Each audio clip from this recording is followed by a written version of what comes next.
And good morning. It's 7:04 on this Tuesday, February 27th. It's time to head to Studio B for Coleman and Company. Well, hello, everybody, and welcome. Here it is a Tuesday morning, the last Tuesday in February, and we, of course, are on the air for Vanderbilt Wilson County Hospital. And we want to remind you that in 1964, President Lyndon B. Johnson issued the first proclamation declaring February American Heart Month. Each year, this is a time to spotlight heart disease by bringing awareness and sharing how to take steps to prevent this deadly disease. According to the American Heart Association, heart disease is a leading cause of death in the United States for both men and women. They also offer tips on action items you can take to prevent heart disease. Know your risk. Knowing your risk can help you make lifestyle changes. Eat a healthy diet. Start making healthy choices that include daily vegetables and less processed foods. Be physically active. Move more. It's one of the best ways to stay healthy, prevent disease, and age well. Watch your weight. Stay at a healthy weight for you. Check your blood pressure and cholesterol. These are two main risk factors that could lead to heart disease.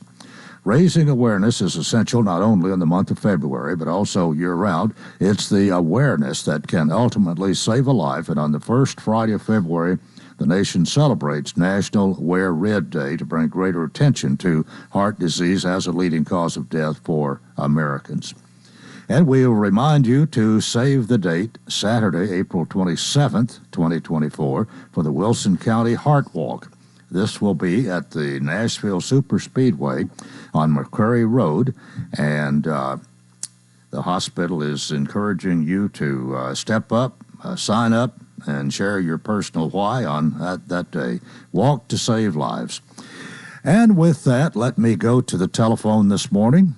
Justin Beasley is the Mount Juliet Communications Director, and he's with us this morning to talk about what's happening at Mount Juliet. Good morning.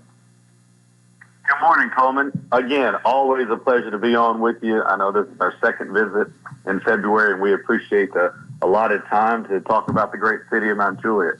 Well, you had a Board of Commissioners meeting last night, which we will get to, but in the meantime, before we go there, what's been happening with you? I hope things are going fairly well.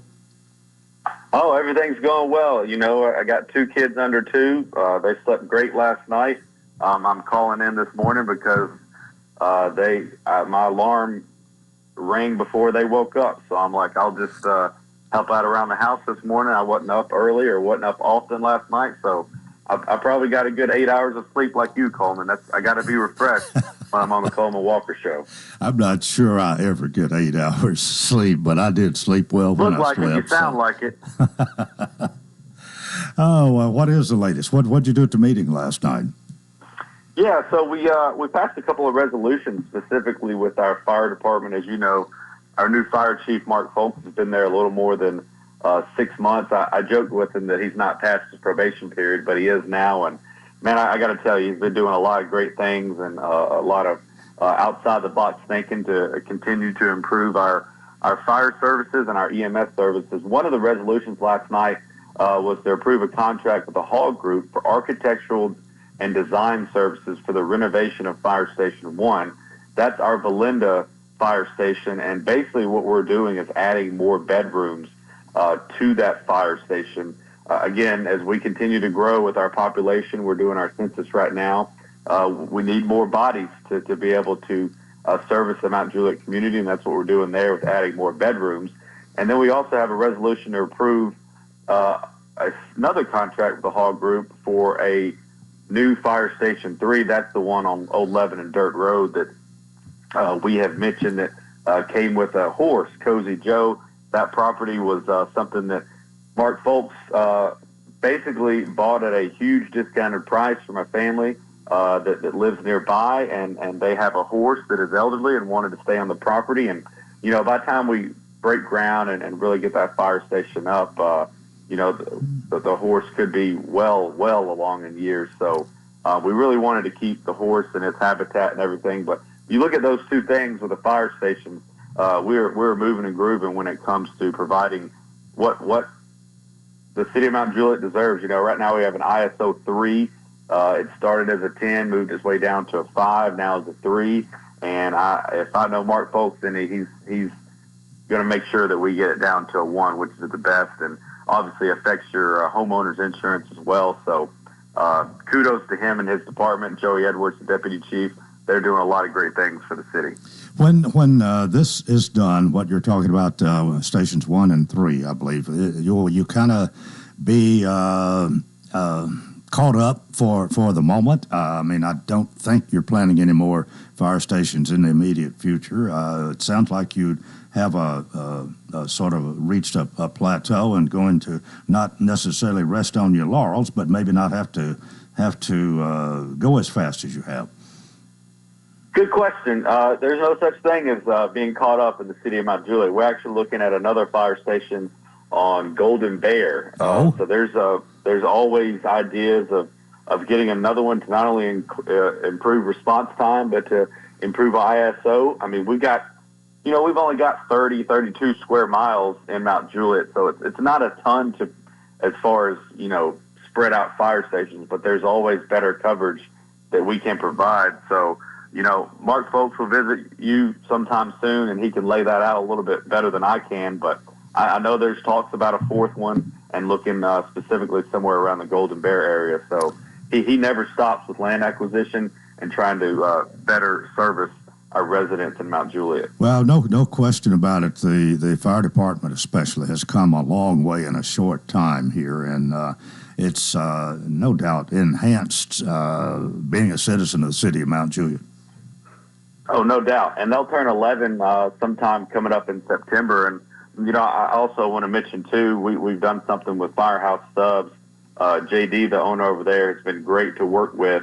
We have this one Wednesday every month where we have a Firehouse Subs Kids Night, and you can meet many of our firefighters. They bring out a fire truck. The next one that we'll have is March 6th. It'll be from 5 to 7. That's a little less than 2 weeks away. Kids 12 and under will get a free kids combo. Again, March 6th is at Firehouse Subs is Meet Your Mount Juliet Firefighters Kids Night Out. That's a pretty cool thing that we're doing every month. So, Mark Folks has been active and engaged and wants to get to know the community and wants people that are spending money in Mount Juliet and then living in Mount Juliet to know where their money's going. And we're able to provide that with so many of our community enhancement projects, which go towards an improved ISO rating as well. Yeah, well, that night, Firehouse Subs night's got to be a great one, and I'll bet it'll catch on even more if we continue to do it. And who wouldn't like to come and share and meet the firemen and, really promote City of Mount Juliet? Yeah, it's a win-win. And last time our mayor was there, last time we had a great group of kids there. It really started when we had our 10th birthday. We had a party there during lunchtime at the Firehouse Subs, and we put out an MJ alert saying, hey, celebrating 10 years, come by, meet a fireman. And not only were we able to tell people about our fire department, but it also generated business for Firehouse Subs, which, as you know, we're so dependent on the sales tax. It was a win-win for the city. I mean, we had so many people come in there those 2 hours because we broadcasted it. And that's what we try to do on our City of Facebook page, City of Mount Juliet Facebook page. We think we're different than every other city.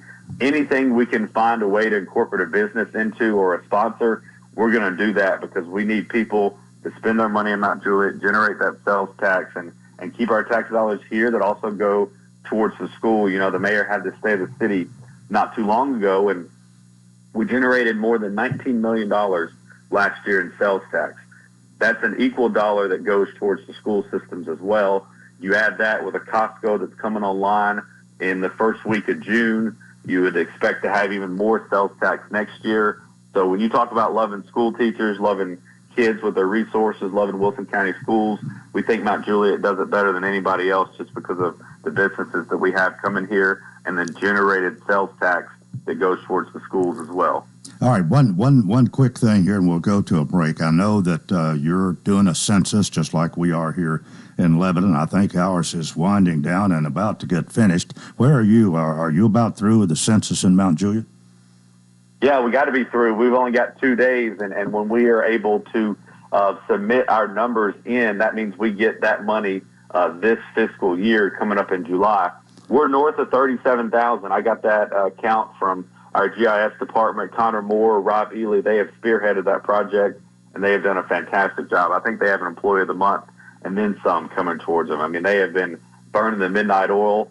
So we're expected to be north of 40,000. We have a big push these next 2 days of knocking on doors, calling people, getting everybody that we can counted as much as possible. We're going to have those for the next 2 days, submit those numbers, and it's going to be a win-win. It's not going to be all for naught.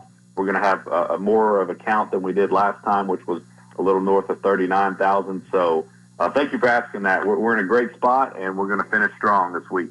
Okay, and we're going to go to a break right here. This is Coleman and Company, our program presented by Vanderbilt Wilson County Hospital, and more coming up here on FM 98.9. And let's see what's happening on the roadways. Thanks to Absolute Kubota, high performance, high horsepower, 0% financing is still a thing. Now is the best time to save on new Kubota L-Series tractors, rated #1 for durability and owner experience in the U.S. Absolute Kubota, 1506 West Main. Now at traffic, here's Chuck. Good morning. There's a couple of accidents out here. We're watching that heavy traffic right now, trying to get up out of Murfreesboro, Rutherford County, up through Laverne, Smyrna, headed towards the Nashville area on 24 going westbound. Be careful. It's busy now. Southbound 65 over here at Trinity Lane. Heavy but moving through the Wilson County area. We've had a couple of wrecks out in Wilson County already this morning. Give yourself a little bit of extra time.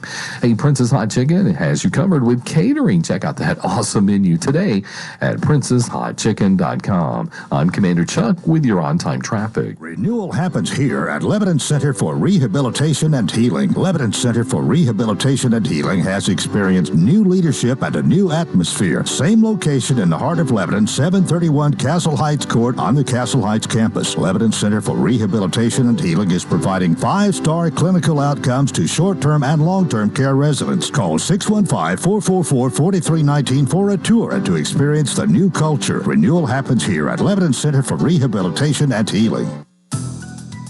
It's tax time, and Cars Unlimited Tax Service is locally owned and has 33 years of experience in preparing taxes.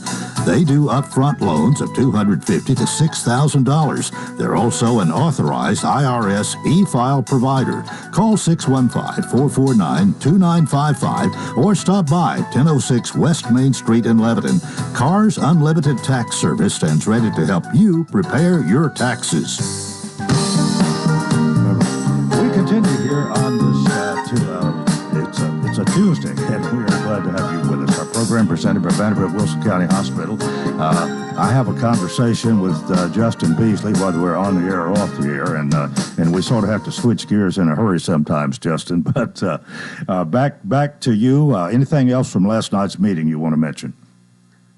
Yeah, there was something a little juicy on the docket as far as ordinance. It was just first reading, so nothing passed, but there was a referendum to add 2 members to the already 5-commissioner board. You know, we have 1 mayor, vice mayor, 3 commissioners. Each one has a vote. We brought it forth to the board to add 2 at-large seats to make 7 commissioners. The talk around that really was around, hey, how much of the population do we have? Are we close to 45? Are we close to 50,000? Maybe we need more representation. And then there was also an amendment, too, that said, hey, we need to have term limits. We need to vote to see if 3 consecutive 4-year limits, which basically is 12 years in a row, is going to be the cap for the most that you can serve as commissioner in order. So that's something to look at in 2 more weeks when we have another meeting to see if any of that passes, but that's certainly something that our board is talking about at length. Well, what is there any general consensus that you can draw from that? I mean, is that more likely to happen or most likely not to happen? Yeah, there's a 3-2 vote last night, if my count's right, and I'm from West Tennessee, so please forgive me. but it looks like they're mostly in agreement on, hey, if you serve 3 consecutive 4-year terms, you've maxed out. That was the general consensus last night, and I believe the agreement was when we get to 50,000 in population, then we'll come back and revisit for sure if we want to add 2 members to our body. Right now we have 5. That's the most we've ever had in Mount Juliet. 7 is a possibility, but I'm not sure that we have 50,000 people in Mount Juliet, considering where our census numbers are. So we'll probably revisit that in the near future. Well, if I hear you right here, the general consensus is maybe not until there's 50,000 population. Is that kind of right? Correct, but Okay. that's with the sitting 5 right now. You know, if you get new commissioners in there or new blood or something happens, that maybe their opinion changes on that. So as it stands right now, it looks like we're going to hold off on 7, but anything can happen in 2 readings, and we'll see from here. But right now, it looks like we're going to stay put at 5. Yeah. Okay. Anything else from the meeting last night? Not too much from the meeting last night. Other than that, those were really the 2 big topics. As I mentioned, the new fire station adding on at Belinda City, which is our fire station 1, and then the renovation of fire station 3, or excuse me, the new fire station 3 on Old Lebanon Dirt Road that will get kicked off here any second. I don't know exactly when we're going to break ground or have a ribbon cutting, but if I know anything about Mark Folks, our fire chief, he's getting right on it. He's already up to speed on a lot of that stuff. Well, I want to bring up something here, and I don't know how much you have dwelt on this, but it had to do with if I can think of the right term here. But there was some action on the part of some of the people of the Board of Commissioners. I don't know whether it was really they were suing somebody else, but they were calling attention to some discrepancies or some things that they didn't think were right.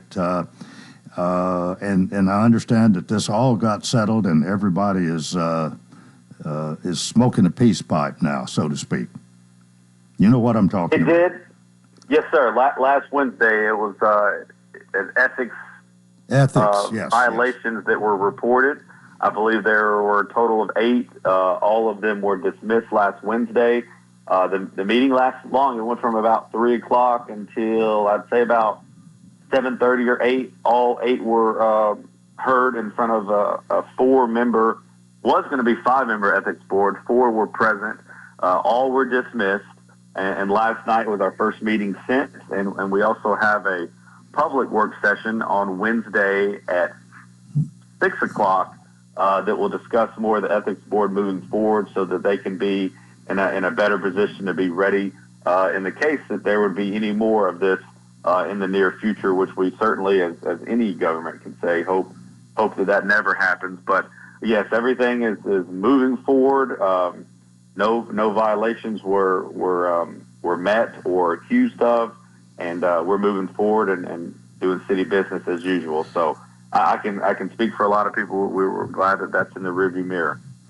Do you see good coming out of this? This was not, from an outsider looking in, this was not the best of times when there are accusations flying back and forth and so on. But sometimes it's good to clear the air, I guess. And what do you anticipate going forward?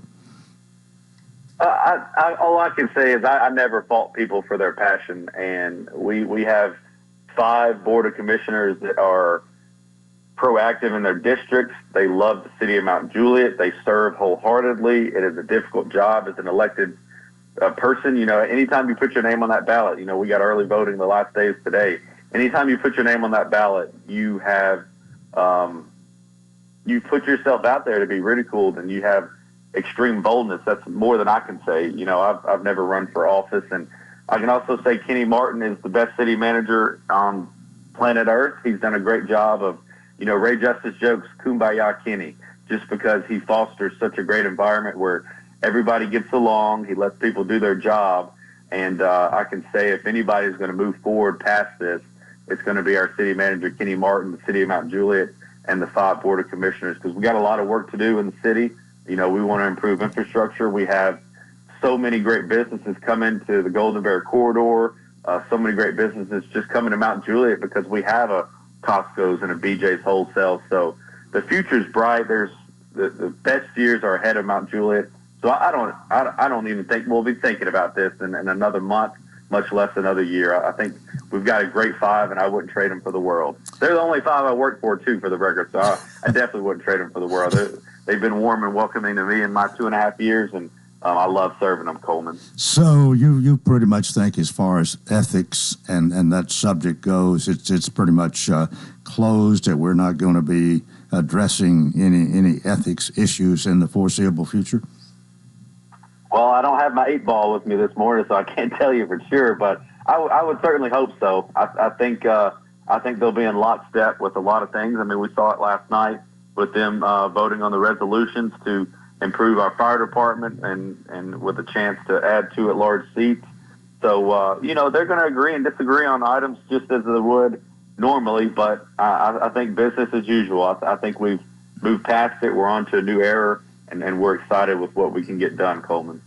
All right, let's just look to the next probably 4 months here. March, April, May, and June. Usually a budget is in place sometime in June, and a lot of that work starts maybe in February, no later than March, when department heads start putting together numbers and what they're going to need for the next fiscal year, which of course goes July through June. What's that looking like? Is some of that all preliminary work already started? You aware of any particular budget issues that might be addressed? Well, there's always something going on with the budget. There's always budget amendments coming forward on Board of Commissioners nights. We've had a couple in the last couple of weeks with adding new police vehicles to our fleet, and you really just get them wherever you can because there's not a surplus of vehicles since COVID in 2020 and hit and struck our country and changed a lot of the assembly line and what was made available. So I think a lot of that will surround vehicles when department heads start to meet with our excellent finance director, Dana Heyer. That will come in the next couple of weeks because you got to set your budget. You got to make some changes. You still got to see what the, economic climate is looking like. And then you got to get Kenny Martin to sign off of it. And then you got to have it go before the board twice. And they've got to understand what we're allocating our resources to. Luckily, I'll say this, we're still having great sales tax numbers, which, as you know, generates a ton for our city. We only have a 7-cent property tax, so I think the average home is spending about $300 a year on property tax, which doesn't generate a lot. I think maybe $2 million of the $90 million budget that we have for the city of Mount Juliet. So when you take into account we needing people to shop local, they're doing it, and they're doing it well. And then, I say it all the time, adding a BJ's Wholesale and a Costco is only going to improve that. So right now we've got a good revenue source to continue to be able to offer those elite services to our residents. So that's good when you talk about budget because we've got some things to spend. But you also look at it, too, the census. We're going to be well above 40,000. That's going to generate more revenue for the city. We got to turn that in, I think, on Thursday, which is the last day of the month. So while we need to be fiscally responsible, which Kenny Martin is known for doing and being very frugal, we do have some wiggle room to play with just because people are listening to us by shopping local and people are filling out their census. If you are in the know and listen to Coleman Walker, I imagine you have already filled out the census. But if not, mjcensus.org, do us a favor, fill that out. It takes less than 2 minutes. Right. Well, so I take it nobody really is talking about a tax increase. That's sort of taboo anyway, unless it's absolutely necessary. But that seems the direction you're headed in. Yeah, and that's what separates us. That 7-cent property tax. The mayor said it at his State of the City, which is on our City of Mount Juliet Facebook page. If you want to watch it from last Wednesday. We have a 7-cent property tax, and we believe that might be the lowest in the state, especially for somebody that has a fire department and an EMS department. So, again, you look at all the people moving to Mount Juliet, moving to Wilson County, it's because of the bang they get for their buck. Mount Juliet is a happening place, and Again, we're in our prime. We got our best years ahead of us for sure. We're in our Patrick Mahomes stage of our career. We're winning Super Bowls, Coleman. We got more in sight. We're right now into our last minute this morning. Justin Beasley, any final words before we let you hang up?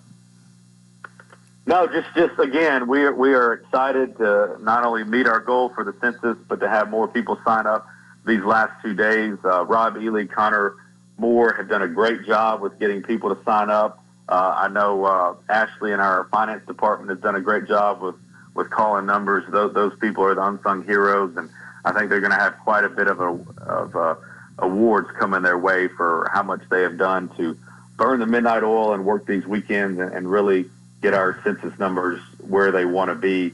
It has been a huge task that we have undertaken since October through the end of February, and we couldn't have done it without the people participating in our city. Okay, thanks so much for being with us this morning. We appreciate the information, and we'll talk to you next time. That is You're the man, Coleman. Thank you, brother. Justin Beasley, the Mount Juliet Communications Director, and that's part one of Coleman & Company, brought to you by Vanderbilt Wilson County Hospital. Stay with us for more here on FM 98.9. And let's see what's happening on the roadways. Thanks to Bates Ford and that regular oil change, $39.95 up to 5 quarts oil tax and disposal, 1780 Franklin Road. Now with traffic, here's Chuck. Good morning. We see that heavy traffic right now coming through the Hermitage area on 40 westbound here at Central Pike. You got all that traffic coming in behind it from Wilson County towards Nashville. It's crowded, no surprise. Westbound Vietnam Vets at Conference Drive is still wanting to load up at times with heavy traffic volume on 24 westbound up through the Hickory Hollow area. Still a push of heavy traffic coming in from Murfreesboro, Rutherford County up through that area there in Antioch. So be careful. Prince's Hot Chicken has you covered with catering. Check out that menu today at princeshotchicken.com. I'm Commander Chuck with your on-time traffic. Welcome to Hearthside Senior Living, Lebanon's unique senior living community designed for seniors to age in place, all within a safe, comfortable, and Christian environment. Beautiful retirement homes designed for an independent lifestyle with maintenance-free living. Hearthside Senior Living also continues the excellent tradition of assisted living for those seniors who need additional services. Hearthside Senior Living, an independent retirement community and assisted living community, all on one campus in the heart of Lebanon. Call 615-443-1994 for a tour.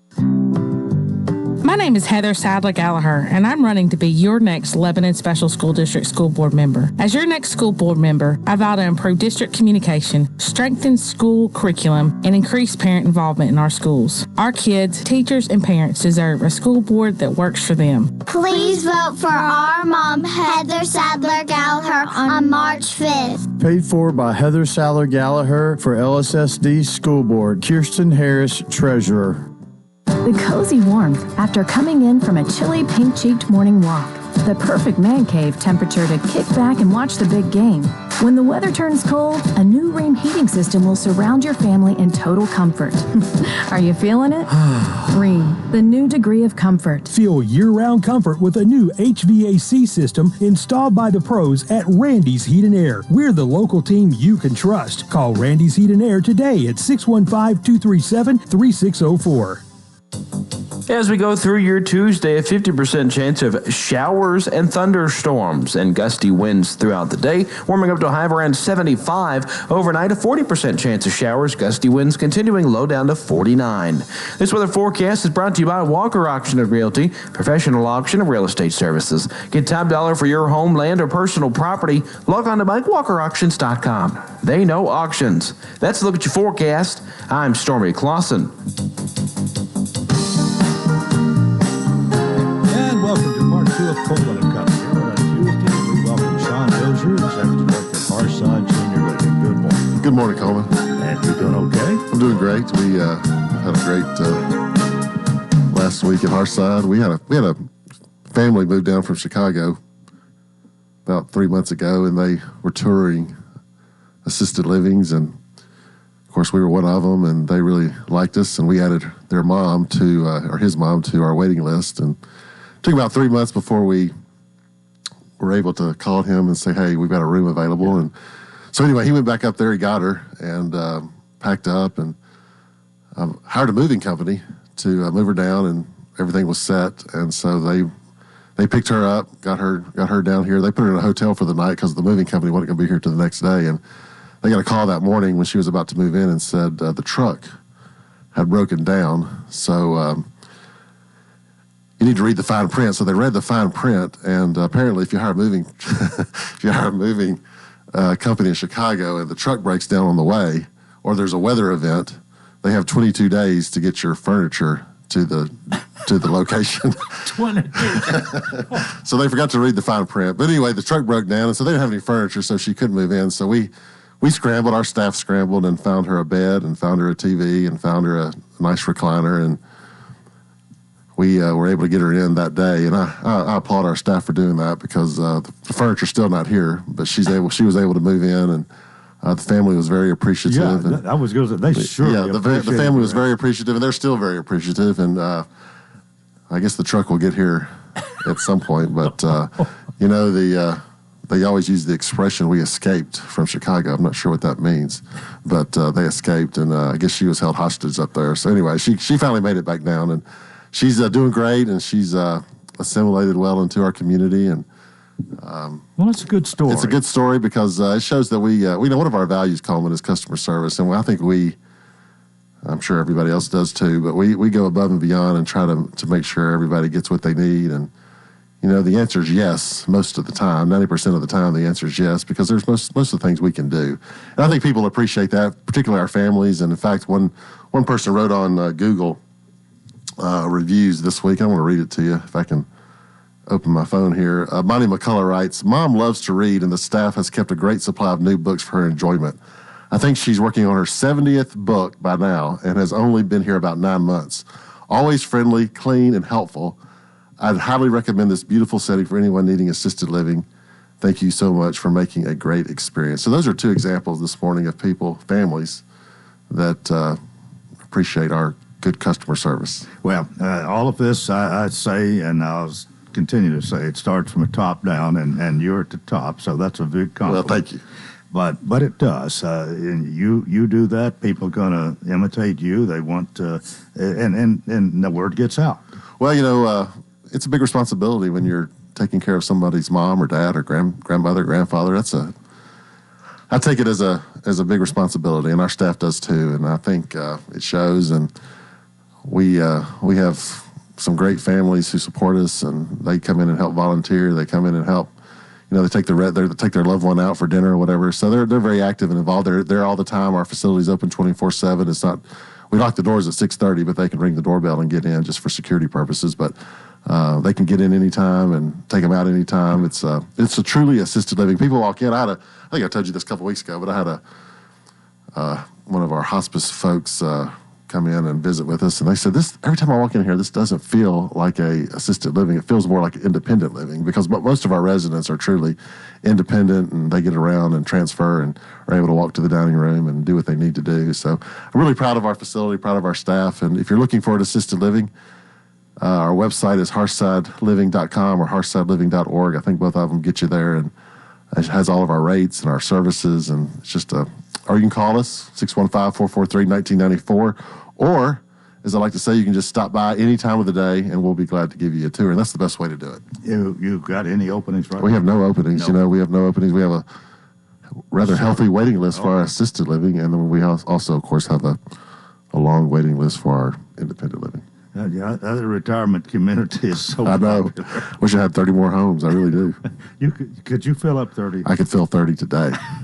So that means your waiting list is 30. Or none of us are getting any younger, so it's those independent living homes are, once they've caught on, once people realize, hey, what I get for the price and the services that I get, people have really gravitated to those homes. And my wife and I are out sometimes in town, and some of these people on the waiting list will come up to me and say, where am I on the waiting list? And I don't remember at the time.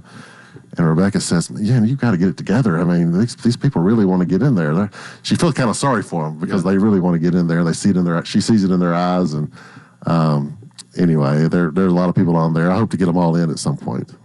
What about a Harshside Hello? Well, Dakota Reeves, I don't know if you know Dakota Reeves. He's a landscaper here in town. He's related to about half the town, I think. But anyway, Dakota Reeves is my Harshside Hello. I talked to him this morning. He was doing some landscaping for us. He does our landscaping at Harshside. So want to give him a shout out and a Harshside hello, Dakota Reeves. I don't know if he's listening, but if you see Dakota out in his truck, or if you see him out in town today, tell him I gave him a Harshside hello. It's a big deal. It's a big deal to get a Harshside hello. Absolutely. So I hope he hears about it. All right. Well, have a great week, and we'll hopefully see you next Tuesday. Thank you, Coleman. All right. Sean Dozier, Executive Director, Harshside Senior Living, 215 Castle Heights Avenue North. 21 before the hour here on a Tuesday, and Mike Jennings is here. Mike, good morning. Good morning, Coleman. Mike Jennings is our county attorney. He is the mayor of Watertown, and I nearly always introduce him as the UT sports fan extraordinaire. We can't just say football, can't even say just basketball. We got to include baseball, and I don't know what else. If it's UT, you're probably a fan. I am. A couple of sports I hadn't seen yet, but I don't know that I will. I'm for Tennessee to win. I'm not real excited about being there to watch it. Well, everything going okay for you? Yeah, as far as I know. Still got your law office on North Cumberland? I do. That attractive sign out there now. I do, yep. I believe the city's got your name on the it. city and I have made our peace. So. Yeah. It did take a while. Yeah, it did. It did. Oh, well, we're laughing this morning, and we are in a way smiling through tears a little bit. That's true. The death of Quentin Smith. I Yep. imagine that was mentioned at the meeting last night. It was, and Quentin was a great public servant, and he did a lot of the work that not everybody wants to do. I mean, he worked all the time out at the Ag Center, and he took that on as that was his baby, and he took care of it, and he'll be missed. I went to Cumberland College with Quentin way back when. That's when I first met Quentin. Really? And I did. His mother was a substitute teacher at Watertown. And so I knew of Quentin, but I met him at Cumberland.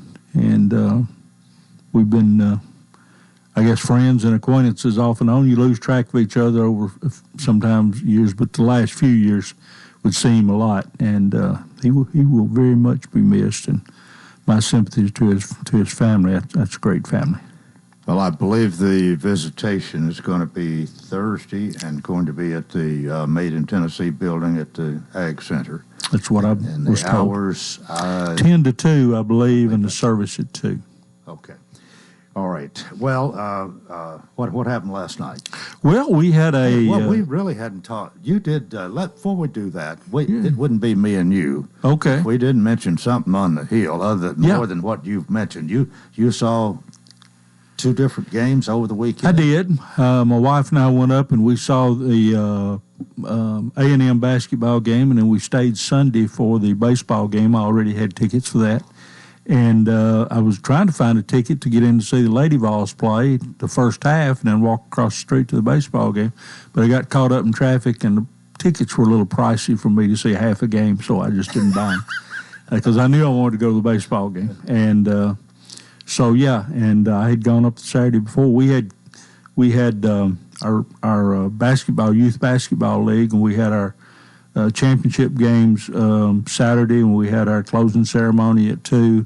And so I jumped in the car, went home, changed clothes, and we made it to Knoxville an hour ahead of time. How about that? And I followed the speed limit. Okay. All right. Last night's county commission meeting. We had any big thing? Nothing, earth-shattering, but we had a broad cross-section of about 23, I think, resolutions covering a little bit of everything, and we're getting to that point in the year now. Coleman will be heading into the last third of the year when people start moving some money around, and we took a position, a couple of resolutions on some legislation pending in Nashville. Honored 2 groups of ball players, and honored Mary Scruggs last night from retiring as animal control director. And had a great testimony last night from a family, and I'm sorry I don't remember their name, but their daughter was hurt in one of those snowy days, very seriously injured, and our WEMA people responded in the snow, got her to the hospital, and she had broken her, I think they said, femur in 2 places. And this was in the snow in January now. She walked into that courtroom last night, and they came up front and mentioned the 4 WEMA guys that responded primarily were there, and then they mentioned too the dispatchers and everybody. But it was a nice thing, and as Mayor Hutto said, you know, in our line of work, you don't get a lot of praise sometimes. It was good to hear that, and I know it was good for those guys to hear it. All right. I guess we could go ahead and take our break right here. Mike Jennings is my guest, and this is Coleman & Company, FM 98.9. And let's see what's happening on the roadways. Want to thank Absolute Kubota. High performance, high horsepower, 0% financing is still a thing. Now is the best time to save on new Kubota L-Series tractors, rated #1 for durability and owner experience in the U.S. Absolute Kubota, 1506 West Main.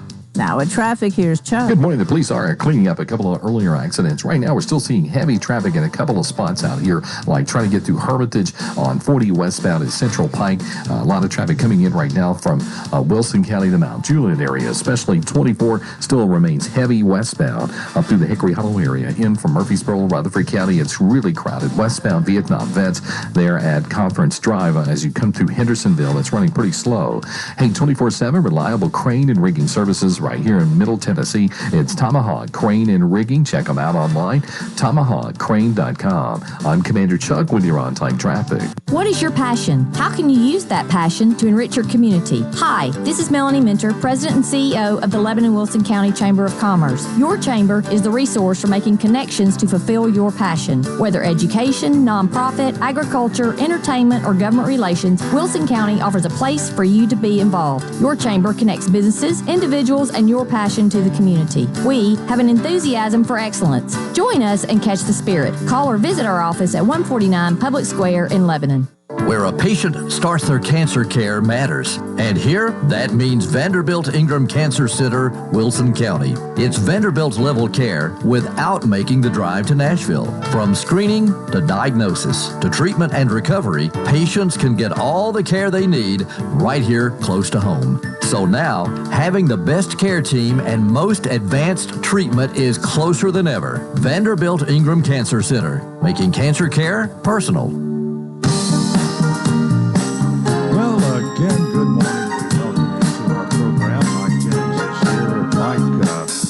Mike, we were talking during the break here. The doo-wops are going to be at the Capitol Theater this Sunday afternoon, 2 o'clock. I've got 2 tickets to give away this morning, and I want you to call. We're going to take the first call. And MJ, if you'll answer the phone and get the name and phone number, we've got 2 tickets to be given away. Completely free and all that. See the doo-wops, and the winner can pick them up the day of the show, which would be Sunday afternoon at the ticket window. The doors open at 1 p.m. The show starts at 2, and we'll go to about 4. And we had them on, I guess it was 2 weeks ago today, and they even did one of the songs they're going to be singing here, and sounded really good. So give us a call. If you would like 2 tickets to see the doo-wops, you can call right now. Mike, back to last night's meeting. What else we need to talk about? Well, we are going to have a birthday commemoration here in October of the 225th birthday of Wilson County, or anniversary of Wilson County. We were founded in created, I guess, in 1799. And last night we approved a little money for that, $30,000 to. And they don't think it'll take that much, but they wanted to make sure they had enough to cover it. And going to be, I think, a 3-day celebration out at the Ag Center. What I'm hearing, I'm not really involved in the planning, but what I'm hearing is that Friday will be a school kids day, a history day for the kids to come down and learn more about Wilson County. Saturday will be open to the public with all kinds of events and that type of thing. And I'm not sure about Sunday. I guess Sunday afternoon maybe it's just closing it up, and getting the 3rd day. But so that we did that last night, and we just had a myriad of things. Just about every department had something in last night that, moving money around or receiving money. The school system had a couple of budget amendments, but nothing that earth-shattering and at least from my perspective, and nothing that will affect the tax rate negatively. We got some grants and accepted them and moved some money around and spent a little money out of the fund balance, but didn't hurt it any. This celebration, I believe our county is named for Major David Wilson. Is that? I believe that's right. That's his name. And I remember when I was in school a long time ago, there's some little commemoration of him that's at the courthouse. Mm-hmm. Every school child, if I remember right, in the county was asked to contribute a penny. I think that's what it was, 1 cent. Could have been a nickel, but a nickel was a whole lot of money back then. Yeah. I think it was just a penny. And we all contributed to get that, and for whom Wilson County is named. Are you talking about the sign there? Isn't there a sign in front of the course? Well, there's something. Some commemoration. So your penny bought that? Well, it helped. Okay. All right. I don't know much. That's an original idea. That sure would. You might want to share that with Colonel Jerry McFarland. Jerry's kind of taken on this project. He's a great history guy, and he probably does. But I learned something just about every time Jerry puts on some type of display at the county commission. I learned something. He has. He has, and he's been hanging out for years with my buddy Woody McMillan out of Watertown. Now, that's Woodrow McMillan to those of us who went to school with him, but he became Woody as he progressed in life. And he's a big historian, too, especially on World War II, which is, they've written a book, Woody had. Yeah, and he and Jerry, I think, shared a lot of stories on that. So. Well, this is something to be proud of. It is. But, I mean, it's our history. It is. And sometimes people tend to think that history is boring, and some of it can be. It depends on your teacher, maybe, to some degree, and all of that. But I still remember that Andy Griffith program when the teacher was trying to teach them little boys history, and they were so bored, and after Andy got to them and put it in a different light, then they really adapted to it. Are we? My mic is. I'm switching mics here, Mike. Okay. I got a different mic. Well, you got two in front of you. You look like you're having a press conference now. Well, anyway, sorry about that, but hopefully we're doing okay now. Well, that when is that coming up? It is the. I believe the weekend of October 25th. Don't okay. Plenty of time in advance. Plenty of time. Of course, those things slip up quickly. It's hard to believe we're already at the end of February this year. But that, and I share with you history. I love history. I was a history minor in college, and was in American history. But you're talking about sometimes it's not too entertaining. Well, it's not when you're taking a test, but when you're learning about it or reading about it, it's a lot of fun, and we have a lot of history in this county. And again, the way it's presented can have a lot to do with it too. Sure. And if all you're doing is trying to remember a bunch of dates, there's not that many. There's a right way and a wrong way to teach history. It's the stories that go with it. Yes. Oh, there you go. Right. And that's what I think Jerry has done a good job with. Informing the county commission, and then my buddy Woody McMillan, he eats that stuff up. Certainly World War II. So. Yeah.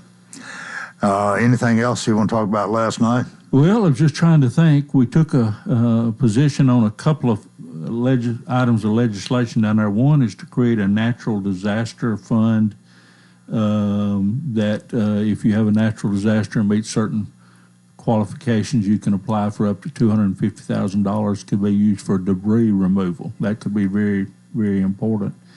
And then the other is legislation that would take half of the recording tax that you pay when you record your deed and return it to Wilson County for use as school capital projects or school debt projects. Mm-hmm. And Director Luttrell said the other night in one of the meetings, he said, what they're projecting that we would get back would make a bond payment on one school. So that's pretty significant. I hope that passes.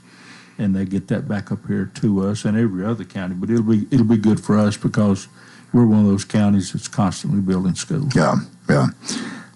Was any other legislation they're concerned? Those were the only two last night. I suspect somewhere down the road, maybe even as early as March, there'll be some discussion about this voucher plan in Nashville.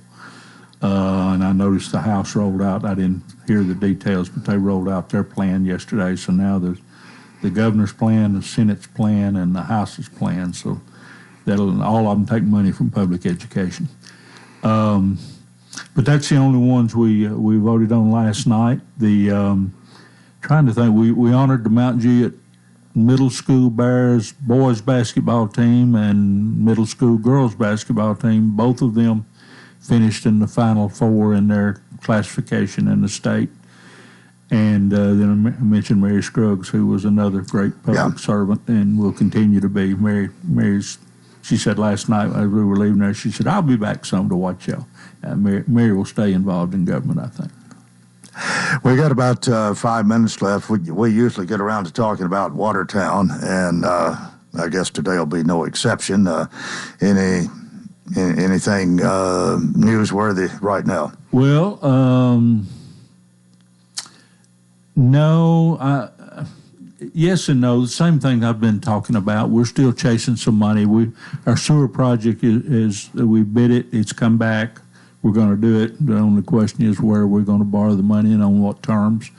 We have gotten some water department grants. Still chasing money at that turntable, and I really want that to happen because I think that is a major tourist boom for our community.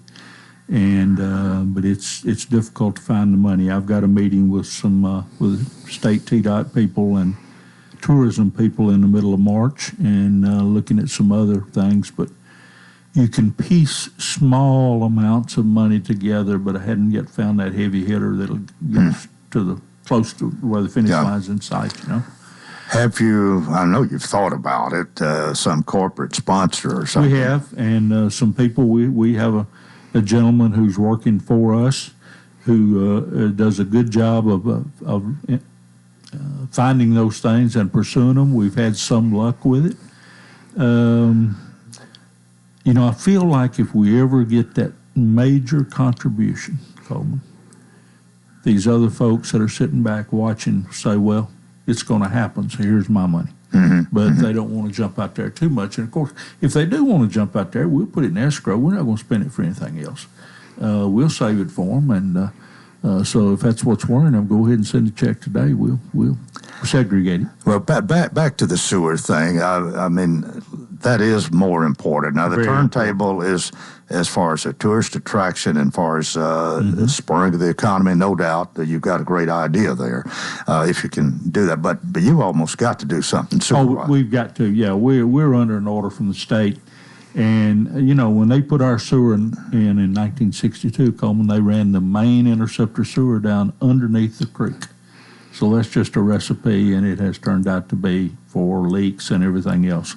So we're going to take that out of the creek, move it up on the bank, and do some other repairs on about 2 or 3 streets there, and it should decrease the flow on days when we have a heavy rain event. If we get the rain they're talking about tonight and tomorrow, we'll have a lot of surcharge into our system. And people say your sewer plant can't handle. Well, it can on a normal day, handles it very well. But when we get a heavy rain, we have... but you've got to alleviate this problem. We got to, and we're going to. Well... Now, to what extent, we'll see, because those aren't the only places in town we have leaks, but those are the major places, and we feel like that'll knock a good hole in it. Well, this has been a long, drawn-out thing. It has. But do you see light at the end of the tunnel? Yes. Yes. Yeah, I do. I probably had more hair back when we started this, but we're going to get there. And we'll be building on that, I'd say, within 60 days. We'll be breaking ground. But once that's done, then you can address the paving that...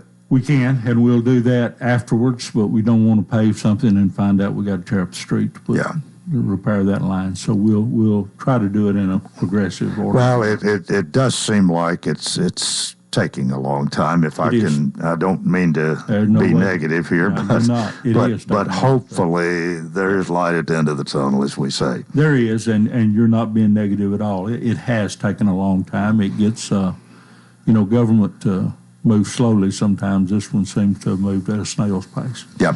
Well, we got just over a minute here. What's coming up for the March meeting or between now and then? County Commission? Yeah. I don't hear anything. We've got this real quick turnaround time, 3 weeks. We'll be back in 20 days. So I don't hear of a lot going on, but Board of Education meets Monday night, and all our meetings will be Thursday night, so I'll know more in 10 days. But right now I'm not hearing a lot. Yeah.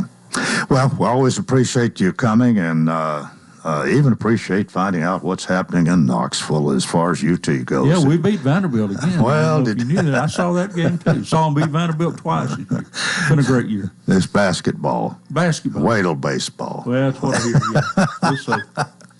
All right. Thanks for listening, everybody. We'll hopefully be back tomorrow and do the Wednesday edition. Hope to have you then. And until tomorrow, I wish you a terrific day.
It's our Halloween special. I got it wrong. We'll be playing all your favorite Halloween songs.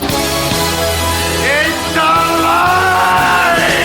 Halloween night beginning at 5 p.m. Happy Halloween, darling. Tune in if you dare.